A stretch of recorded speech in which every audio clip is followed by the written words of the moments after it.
À quelques minutes du lac d'Annecy, elle est la station de proximité pour les habitants du bassin annécien. Le Semnoz est parfois même victime de son succès.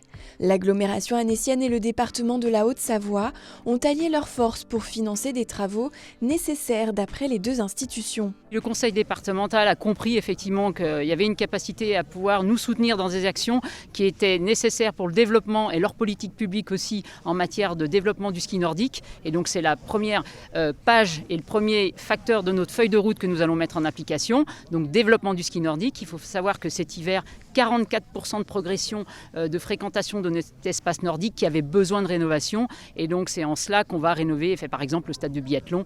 C'était un projet du Grand Annecy qui aujourd'hui est pris en charge à hauteur de 80% par le département. Le département apportera également des fonds pour deux autres axes de développement de la station. D'une part, pour son alimentation en eau potable. Nous avions prévu d'investir notamment pour les agriculteurs qui ont besoin d'eau potable, pour les restaurateurs qui ont besoin d'eau potable, d'arrêter de monter des camions citernes d'eau potable, des camions diesel, mais de les stopper et effectivement de faire monter l'eau par l'Échaud, par la mairie de l'Échaud. Et la maire de l'Échaud, Catherine Bouvier, effectivement, a accepté que ça se fasse par sa commune. Je vous rappelle par exemple que dans le cadre des Rochers Blancs, qui est un restaurateur familial, on convoie entre 100 et 150 camions par an pour pouvoir convoyer de l'eau potable. Donc on voit que le bilan carbone aujourd'hui n'est pas toujours très bon à cause de ça.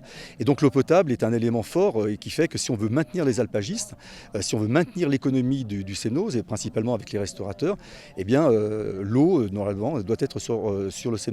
Autre installation prévue dans ce plan pour le Semnoz, la luge 4 saisons. Une luge d'été existe déjà, mais elle ne fonctionne pas en cas de pluie ou de brouillard. Alors, pour garantir une activité par tous les temps, une luge sur rail devrait être installée en miroir et pourrait fonctionner toute l'année. À travers ce plan d'aménagement, l'agglo et le département veulent aussi réfléchir à la gestion des flux. C'est beau, on s'y plaît, on y vient très rapidement, on y repart très rapidement. Maintenant, les zones de stationnement ne sont pas non plus extensibles.